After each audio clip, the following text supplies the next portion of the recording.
this whole macro versus micro. Like I said before, brands had to work with one person, and now all of a sudden you can work with hundreds in the same amount of time that it did take you to work with one, which means, immediately you get this, not just a broad mix of people, skin tones, locations, much more representative view of your demographic and who your customer is, which is, it's just colorful advertising, it's colorful messaging, and that's what we need, especially to rebuild trust, because if you see someone like you being an advocate of a product, you're far more likely to consider that product. And there are so many stats out there about, how much we trust a peer over advertising or messaging from a different channel. And this kind of just goes to show. But my favorite bit is the creative output, because where you would have spent your money on working with Jared Leto, and of course there's benefits of having someone's name attached to your brand and everything that they stand for associated with your brand and building that equity, that can be a really powerful marketing tactic. But if you've got a strong brand and you want to show how it's celebrated by your customers, well, with the same budget, or most likely a small fraction of the budget that you would have spent with a celebrity, all of a sudden you have this huge volume of creative output as well. So instead of just one image, all of a sudden you've got hundreds that you can repurpose and use. And when we talk about before that brands are in that content deficit, that can be really exciting. So all of a sudden for the same budget, you have more reach, more engagement, because one-to-one and a higher volume of content to work with. And so when brands are spending time understanding, then I'm working with hundreds of influencers, how do I measure this? Well, one thing we say to brands is that it's not performance marketing. And it's not in the same way that you can literally spend $1 and get a direct output, because it's not standardized, which means it's very difficult to optimize and drive efficiencies at scale through technology in the same way that we might do when we buy a media placement, we buy an ad, we buy a search ad, or kind of put money around a certain keyword. So the way that I talk about return on investment and where people can start measuring impact from influencer marketing is across 3 different areas. One is the word of mouth recommendation at scale. One is the operational return in terms of your time back. And then the last one is about increased ad performance. And I think this is where the industry is really leaning into now, and why I think that influencer marketing is being invested in, or having a sort of compound return for brands versus other channels that have emerged historically. Word of mouth is, it makes sense. You want, it's about a real customer, real sentiment that you can capture, and really understanding how audiences are absorbing and reacting to your new launch, your new packaging, whatever you need to get across. And so for us to kind of understand and measure, how, what's that sentiment like? Is my brand being well received? Well, we look at a stat called cost per engagement. So for me spending, how many engagements am I getting back from that? And if it's good content and it's talkable content and it's resonated with an audience, it generates conversation, because that is what social media is.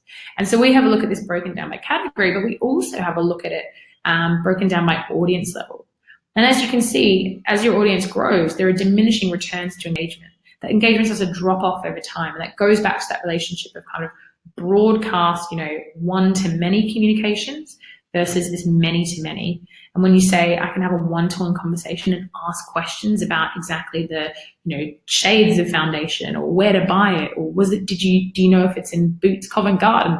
All of a sudden, it's going to generate much more engagement, have much more meaningful impact for a brand to take people through the purchase journey.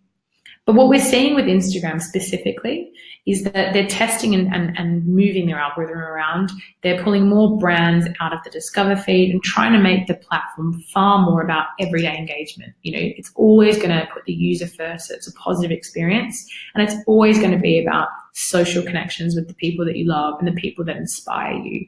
And so you can see when they've kind of made some tweaks to the algorithm, this was last year, they've made influencers who have smaller audiences really, really cut through, and they do have far more engagement amongst their audience than you do with those with higher.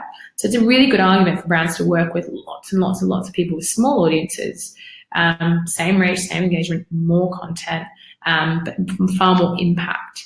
And that's why we always say, the smaller the tribe, the more potent that influence. Because even talking to you guys today, I can really tailor this presentation as opposed to if I was giving it to a larger room or just recording it and kind of putting it out on the internet, hoping whoever understands it. Then we can talk about operational ROI, and this is about that time saved. And on Tribe specifically, a quarter of all of our briefs actually receive a submission in the first 25 minutes. And that's because creators who want to actively create and grow an audience on Instagram or Facebook or Twitter, whatever it might be, they're always creating. You know, they act like mini media companies. They are the editorial team and the creative team, and they are always thinking about, how can I talk to my audience? How can I work with them? And so when you put briefs up, they really lean into them, you know, because they want to be able to partner with brands and they want to be able to fund, you know, their small business and their dream. An example of a brief was for Celebrations Chocolate, and this was all about celebrating your Christmas tree. And Celebrations came to us and said, you know, we know that people on social media really show off their tree. They want to show it to the world, and they're really proud of it. And so we said, okay, great, let's put that brief out to consumers. They'll go buy a tub of Celebrations and we'll see what they come back with. We put the brief live at the end of November. Within 2 weeks, they had over 674 submissions. They ended up approving half of those within a 2-week turnaround. And that kind of turnaround for that volume of creative that's completely compliant with, you know, Mars Code of Conduct and everything is really unheard of. And you can have a look at this content. You know, people went out, bought the tub, crafted those images. And I think one thing that you notice immediately is no one was showing off their tree. It was all about, and you could see in the captions and the sentiment from everyone, it was about the act of decorating. And for Mars to learn that in real time about the best way for their message to resonate with the audience was a really exciting learning to get at such speed. And the last one is about ad performance. And I think this is where this leans into the rest of influence marketing and how influence marketing fits in with other channels. But on Facebook specifically, if you're going to target a brand and you're going to run social ads, it's not enough even for us as Tribe to just have one image. Because I'm not just speaking to marketers that work in, you know, fashion here. You know, I need to speak to marketers who work with food brands, sport, travel, beauty, whatever it might be. So all of a sudden you see I need a lot of content just to even talk to different industries. But then I also talk to different type of people. So as Tribe, I want to speak to small business owners. I want to speak to global brand managers. I want to speak to people who represent brands in agencies as well. And so my messaging has to change a little bit there. So I still have to speak to the industry vertical in terms of the category, but I also have to tailor exactly how I talk to people. Maybe there's a D2C brand. Maybe it's a subscription brand. Maybe it's a big brand that you find in Boots and it's distributed that way. And again, there's little different pain points and different value propositions that I'm trying to communicate. So I need that variety. And then you'll find with Facebook, every 10 days, every 14 days, little pop-up comes up and it says, you're kind of reaching ad fatigue. The performance of your ad is starting to taper off, which means you need to refresh your creative. So Facebook's constantly asking you to refresh creative because people tire of the same image. We have so much new content coming at us all the time that it's really important to try and switch this content up as much as possible. So you need a volume and variety of ads.